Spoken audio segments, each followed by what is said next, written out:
Lo primero, por supuesto, muchísimas gracias a la Asociación Gallega de Anestesia y Reanimación y en persona a ti, Servando, por haberme invitado a compartir con vosotros este ratito de tarde con esta webinar sobre un tema que a mí personalmente pues, me gusta mucho, como son el uso de los dispositivos supraglóticos. Ya en tiempos vino Jorge aquí a Tierras Extremeñas a echarme un cable con un curso que hicimos, ¿te acuerdas, Servando, que te llamé y lo pusimos en marcha? Y bueno, la verdad es que me es muy grato estar aquí. También muchísimas gracias a Teleflex, por supuesto, por sponsorizar la jornada. Yo estoy en directo desde Extremadura, como podéis ver aquí. Estoy en mi despacho ahora mismo. Yo me llamo Quique del Cojo, como ha dicho Servando, soy jefe de servicio de anestesia del Hospital Don Benito Villanueva. Es un hospital de Extremadura colindante a Castilla-La Mancha, en la zona del oeste de la comunidad autónoma. Y bueno, desde que prácticamente empecé a ejercer como jefe de servicio, pues siempre había utilizado mucha mascarilla laringia y bueno, aquí quizás lo que hicimos fue potenciar un poco su uso porque siempre he visto el potencial beneficio que tiene. Sí que es verdad que esta webinar viene al pelo, nunca mejor dicho, porque la situación de pandemia global que hemos vivido pues nos ha hecho reflexionar mucho sobre el uso de las mascarillas. Y, ¿por qué no decirlo? Aquí lo puse así, ¿no? State of art or non-state. Me lo he inventado esto en inglés. Yo he querido decir que cuando me he ido a PubMed a buscar qué había escrito sobre dispositivos supraglóticos en emergencias quirúrgicas, pues de repente me he dado cuenta que, si fijáis, la frase prácticamente, y sin el prácticamente, no existe. Es decir, no hay absolutamente nada indexado en PubMed que responda a este criterio. Me voy a poner los cascos porque está saliendo el helicóptero del hospital y monta mucho jaleo. Partimos de no haber encontrado nada, partimos de una situación personal que es que yo las utilizo sistemáticamente. De hecho, mis compañeros, es gracioso, no sé si habrá alguno conectado, me dicen muchas veces que cuando se coló la presentación de Jorge. Sí. Ciérrasela. Vale. Vuelvo a compartir. Un segundo.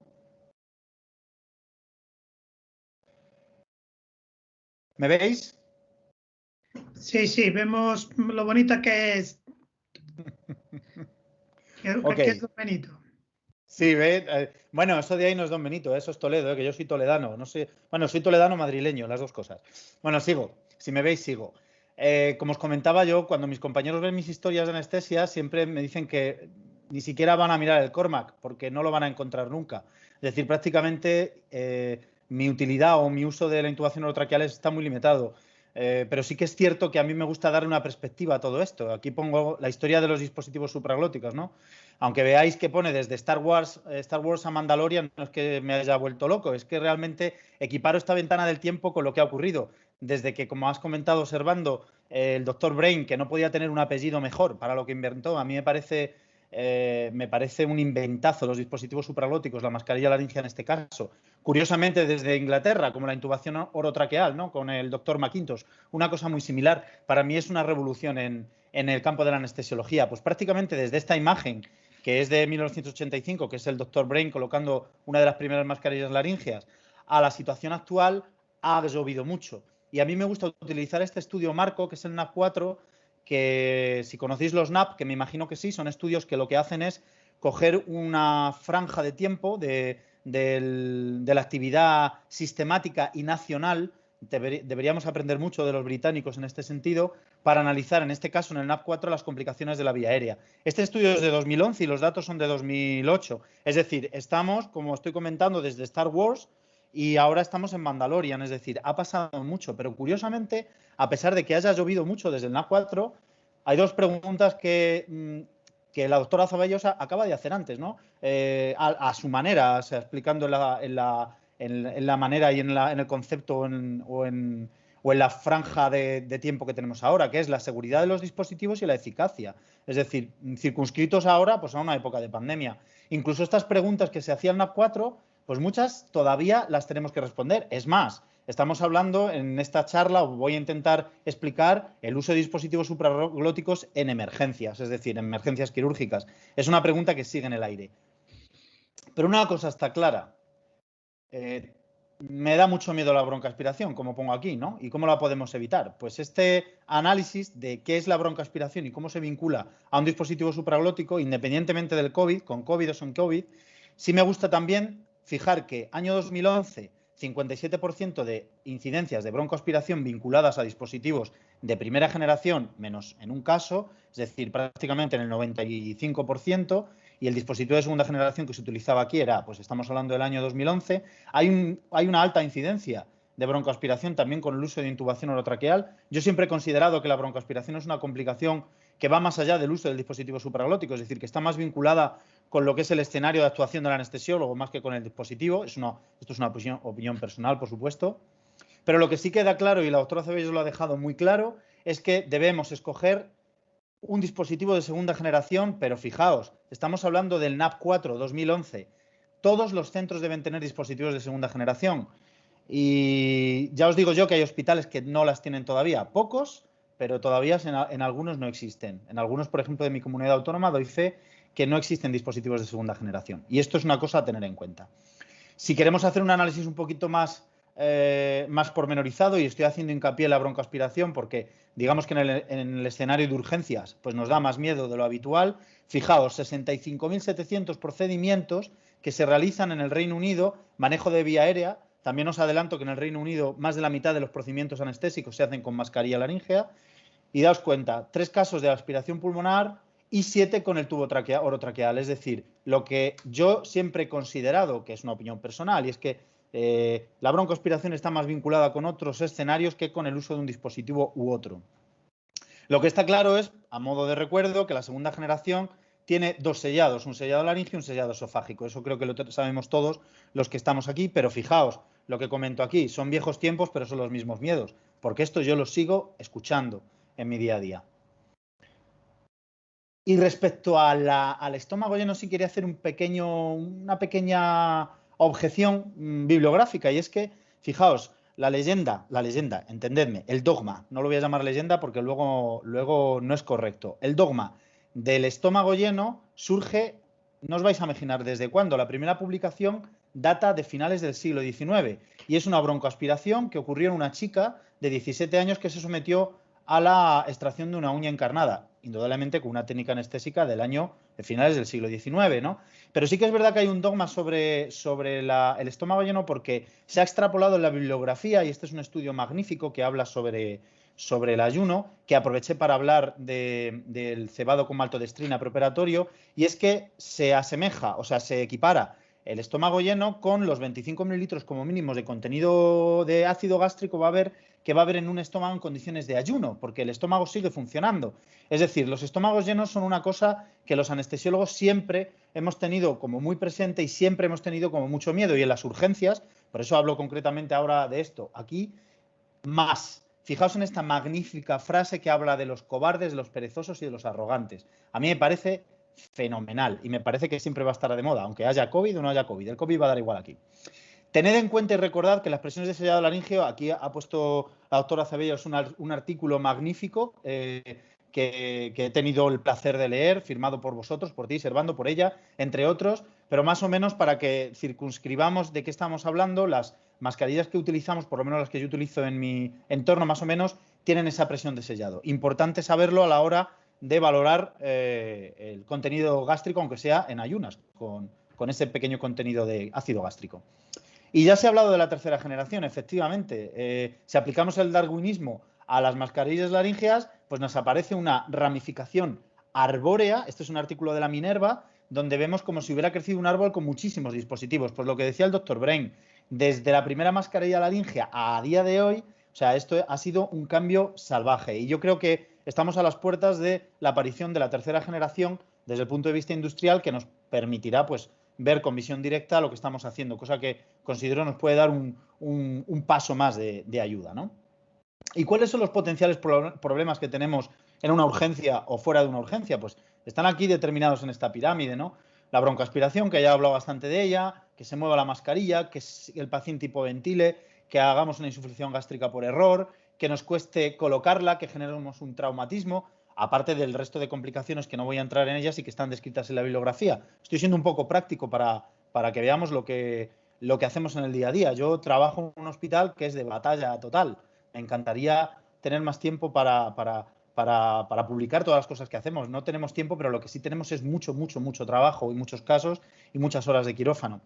Y yo me pongo aquí para que veáis la pregunta, pues me pregunto que cómo podemos solucionar estos problemas. Pues existen bastantes respuestas. ¿Cómo controlamos los riesgos? Y sobre esto voy a hacer hincapié a lo largo de la charla.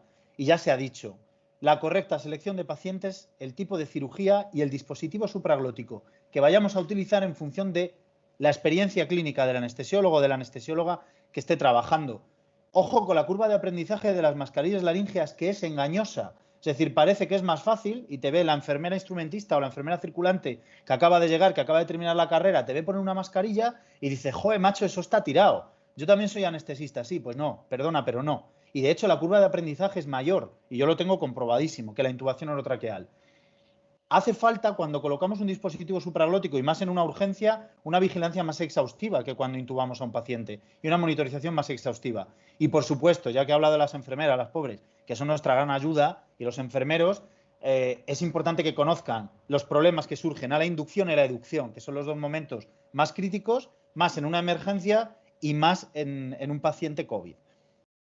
Por encima de todo, y me tapo la boca con esto, formación y formación, que no tenemos en muchos casos. Y hay una serie de normas universales. Nosotros estamos haciendo una webinar hoy aquí. Hay algunos que estáis en Galicia que ya me fastidia no estar ahora allí con vosotros y tener que hacerlo sentado delante de un ordenador aquí en mi despacho en Extremadura, con lo bien que me lo pasé yo en el Canalejo cuando roté. Ya me fastidia, pero realmente nosotros estamos en España, estamos hablando de esto. Y si me permitís el lujo, voy a leer esta diapositiva, porque yo creo que resume muy bien el espíritu y el leitmotiv de lo que estamos hablando hoy aquí. Y es que la anestesia con mascarilla laríngea es una habilidad fundamental que se le debe exigir a todos los anestesiólogos y anestesiólogas. Y el tema debería enseñarse con la misma atención al detalle que la intubación orotraqueal. Y esto incluye selección del paciente, indicaciones, contraindicaciones, inserción, confirmación, manejo durante el mantenimiento, educción. Y esto es importantísimo. Yo creo que estamos todos de acuerdo en esto y es una cosa que deberíamos hacer hincapié y repetir hasta que nos cansemos, porque debería ser una sistemática de trabajo. Nosotros partimos de lo más sencillo. Esto sería un dibujo de mi hijo pequeño, más o menos así, ¿no? Y nos vamos a meter en lo más complejo. ¿Y lo más complejo que es? Lo que denominamos usos avanzados de la mascarilla laríngea, donde incluimos la cirugía emergente y donde incluimos los pacientes obesos, las posiciones extremas, la cirugía de cabeza y cuello, las cirugías prolongadas, me voy a ir quedando sin visión, dificultad la intubación prevista, edades extremas, muy ancianos, muy pequeños, cirugía urgente.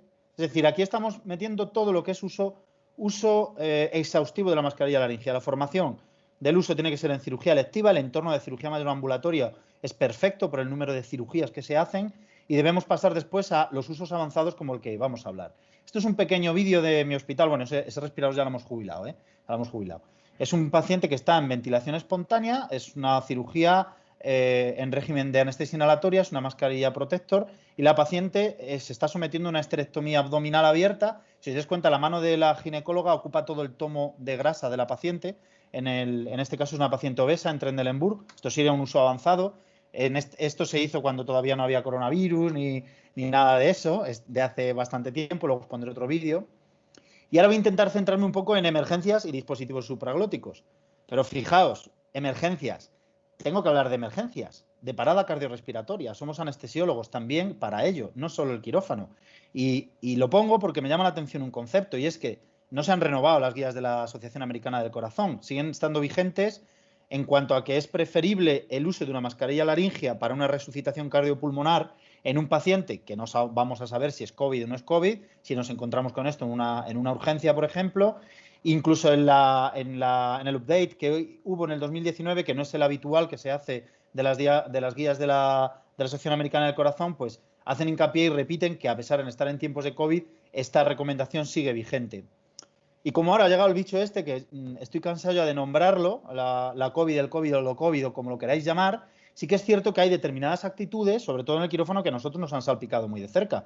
Pero no solo en el quirófano, sino en otros escenarios. Imbrico con la diapositiva anterior. Esto es un artículo súper interesante sobre la dispersión en aerosoles mientras nosotros hacemos la resucitación cardiopulmonar en un cadáver y en un maniquí.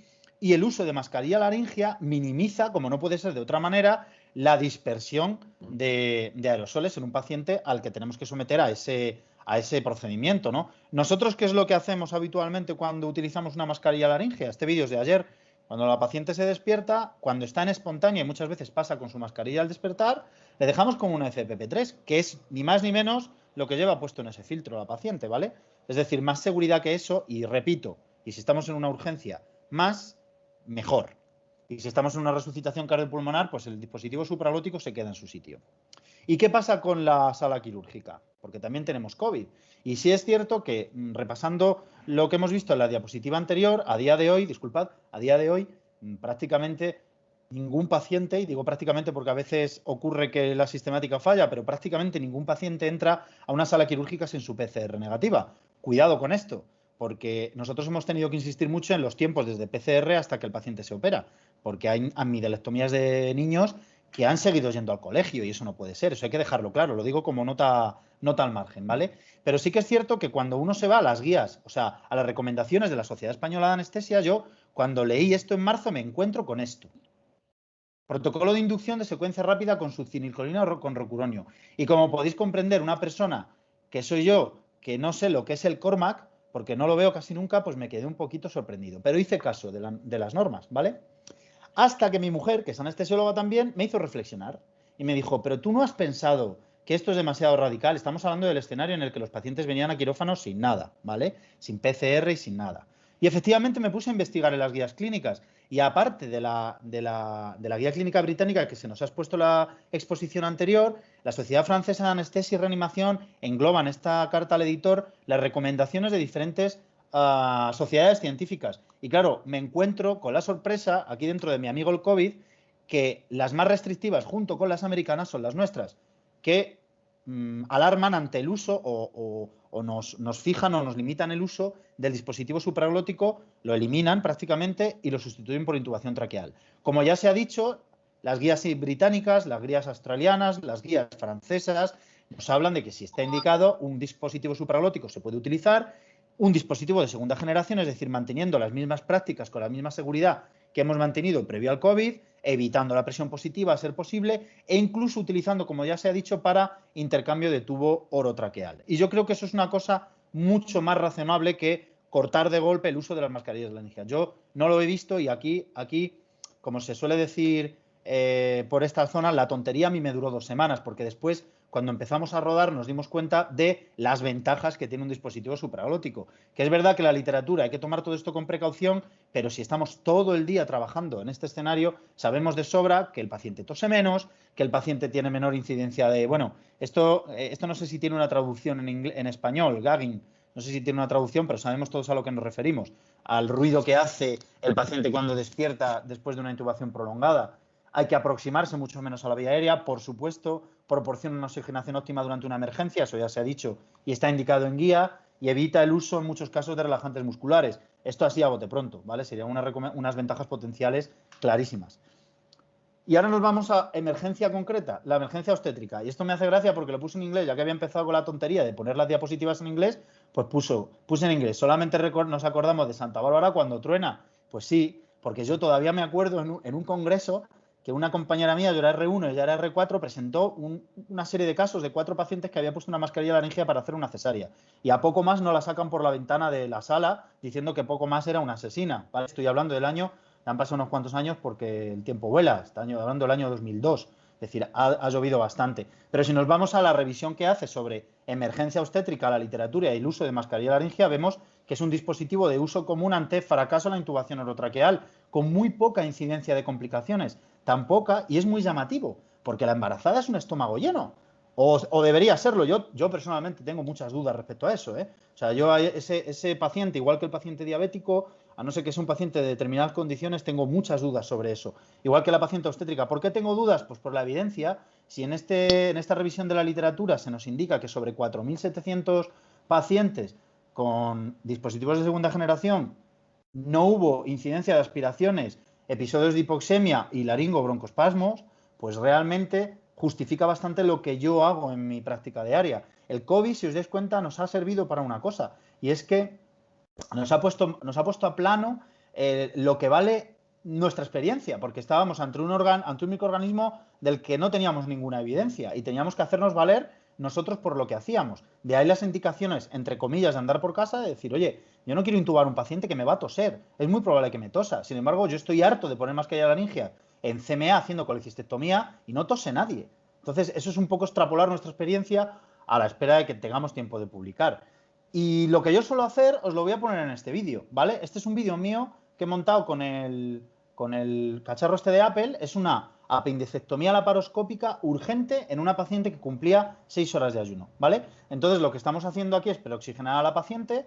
Es una, ya os digo, una apendicectomía laparoscópica. Hacemos una inducción. Yo corroboro la teoría de utilizar pequeñas dosis de relajante muscular. En este caso es una laparoscopia. La vamos a relajar igual, sobre todo para evitar la tos a la inducción y los reflejos de la vía aérea. Yo creo que es importante, sobre todo si no hay mucha experiencia en el uso y en la colocación. Os invito a que utilicéis monitorización de la profundidad, ¿vale? Ahí estamos usando Conox. Yo utilizo la maniobra, la Protector, utilizo el guiado con el dedo porque es la mejor manera de asegurarme que la mascarilla recorre sin hacer daño la hipofaringe hasta su lugar de colocación, ¿de acuerdo? Ahí está colocada la mascarilla. Después compruebo sistemáticamente las curvas para ver cómo está la paciente. Esto es la situación basal, con una presión inspiratoria de 15, una PIP de 6, creo recordar, una frecuencia respiratoria de 12. Me aseguro que no hay fugas, importantísimo en COVID y en una urgencia, donde el paciente viene sin PCR, como mucho con un test de antígeno, si es de zona endémica. Si esto es una medida que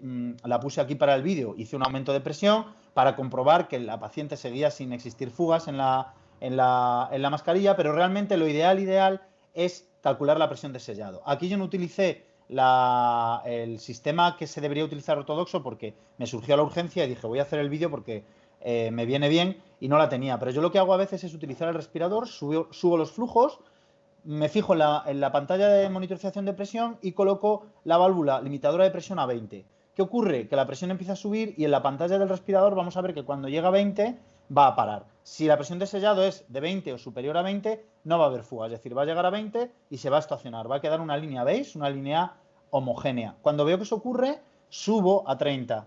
En este caso, 30 para mí es un margen de seguridad. Por el tipo de paciente, era una paciente con cierto sobrepeso, pero que se podía ventilar correctamente calculando las presiones de la paroscopia de neumoporetineo y de Trendelenburg junto con la presión de vía aérea. Consideraba que 30 era óptimo. Tenía una presión de sellado de 38 concretamente. Entonces no quise seguir haciendo las medidas porque querían empezar a operar las cirujanas que tenían prisa, bueno, como todos, ¿no? Cuando estamos de urgencia. Y durante el procedimiento, como podéis ver, yo voy calculando y recalculando la presión que necesito para ventilar a la paciente. En este caso yo lo hago con presión soporte. Cuando concluye la cirugía sin más incidencias, ¿veis? La paciente sigue con su ventilación mecánica. En este caso la hemos tenido que relajar, no es como el vídeo anterior porque es una laparoscopia. Están cerrando ya la incisión de los trócares. Entonces yo empiezo a sacar el tren de aterrizaje, como comúnmente decimos, bajamos la presión de ventilación porque ya no tiene neumoperitoneo, cerramos gases, abrimos flujos. Cuidado con los flujos, que no tengáis la costumbre de subir a 20 litros porque eso disipa mucho, aerosoliza mucho, ¿vale? Mucho más que si lo dejamos a 6, que con 6 es suficiente por dinámica de gases. Comprobamos la monitorización, esperamos que la paciente, bueno, esto es el balón piloto, que lo he deshinchado un poco porque a la extracción siempre deshincho un poco, siempre y cuando mantenga el sellado de la mascarilla laríngea. La paciente va a coger espontánea, y esto es una sistemática que se ve en las urgencias o en las no urgencias, me da igual, la paciente coge la espontánea y habitualmente la educción es muy suave, mucho más suave que con una intubación orotraqueal en las urgencias o en una paciente programada. Ya tiene un TOF correcto, está revertido el relajante muscular que hemos utilizado para la laparoscopia, sigue sin fugar la mascarilla, hace unos volúmenes de 300. Volvemos a hacer lo mismo de antes, si os dais cuenta, separo, pero dejo el filtro, que sigue siendo una FPP3, la paciente ya está despierta y en ese momento le pedimos que abra la boca, se ve regular porque he intentado cerrar, abre la boca y mi compañera enfermera rápidamente le coloca la mascarilla que llevaba puesta. Os dais cuenta, es una educción muy suave, que no tiene absolutamente ningún bache, y aunque no todas suelen ser así, la gran mayoría suelen ser así, y en el caso de intubación orotraqueal, la gran mayoría suele ser un desastre. Y realmente a mí nada me empuja a utilizar una intubación en esta paciente, aunque sea una emergencia. No me empuja nada si yo en mi día a día utilizo mascarilla laringia. Por eso yo creo que es el punto de vista de esta charla. Y yo creo que a raíz de todo esto tendríamos que ver cuándo no usarla. Es decir, necesitamos papers, pero bajo mi punto de vista y bajo lo que yo he leído en la bibliografía, ya mascadito, yo creo que en una urgencia no debemos usar una mascarilla si el paciente tiene un estómago lleno claro, es decir, si es un obstruido con un cáncer de colon o una brida, indudablemente no voy a poner una mascarilla laríngea. Si el paciente tiene una lesión en la vía aérea, tampoco, es decir, podría ser una cirugía de vía aérea, una lesión en vía aérea. Importante, falta de experiencia clínica. Y esto es importantísimo, importantísimo. Por eso insisto en la curva de aprendizaje. Repito, nos volvemos a Star Wars. Fijaos qué interesante. Falta de juicio en 13 casos de complicaciones graves de no aspiración y en 11 casos de aspiración. Es decir, la falta de juicio y la falta de experiencia clínica es importantísimo en el uso de mascarilla laringea. Un reflujo gastroesofágico severo a mí me hace pensar poner una mascarilla, pero no solo en una urgencia, sino en un paciente electivo. ¿Qué es un reflujo gastroesofágico severo?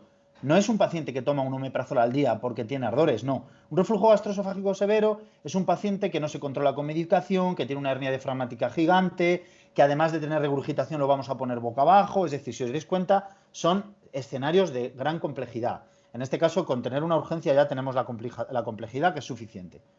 Por supuesto, si no tengo una mascarilla de segunda generación, no lo voy a hacer. Nosotros aquí utilizamos Suprenim Protector mucho. Es cierto que tenemos flexometálicas de primera generación también, y también las utilizamos en ciertos escenarios que no son precisamente el de la emergencia, porque como yo creo que ha quedado bastante claro para todos, es necesario un dispositivo de segunda generación. Y bueno, si queremos rizar el rizo, pacientes obesos, viaria difícil, posiciones extremas, es decir, aquí si ponemos al cuñado, pues se va a reír de nosotros, porque eso ya sería pues hacer malabares, ¿no? Se puede llegar a hacer, pero yo creo que por prudencia en una urgencia ante un obeso que vaya boca abajo y tenga una viaria difícil, mejor no utilizar una mascarilla laringea, ¿no? Por poner un ejemplo extremo. Y a modo de conclusión, y ya para terminar, si os parece, el uso de los dispositivos supraglóticos en urgencias es un uso avanzado, sin lugar a dudas. Deberíamos optar siempre por dispositivos de segunda generación, creo que ya ha quedado claro. Son más necesarios los estudios vinculados a contraindicaciones que a indicaciones, es decir, las indicaciones yo creo que las tenemos todas claras, y son necesarios planes formativos específicos en el uso de dispositivos supraglóticos. Yo eso lo tengo clarísimo y creo que es una cosa que deberíamos empezar a desarrollar. Las ventajas que nos aportan incluyendo durante pandemia, bajo mi punto de vista, son incontestables, pero sí es cierto que requieren de un futuro desarrollo y de futuros estudios. Y bueno, este es el Homer, lo tengo yo en el grupo de WhatsApp nuestro. Bueno, ahora lo hemos cambiado del servicio de anestesia, porque como estamos con lo del COVID, yo siempre repito de broma lo de que el fin está cerca, el fin está cerca. Bueno, pues el fin de la charla esta ya ha llegado. Estos son mi correo y mi Twitter, por si me queréis contactar por alguna razón. Y repito, muchísimas gracias por la invitación.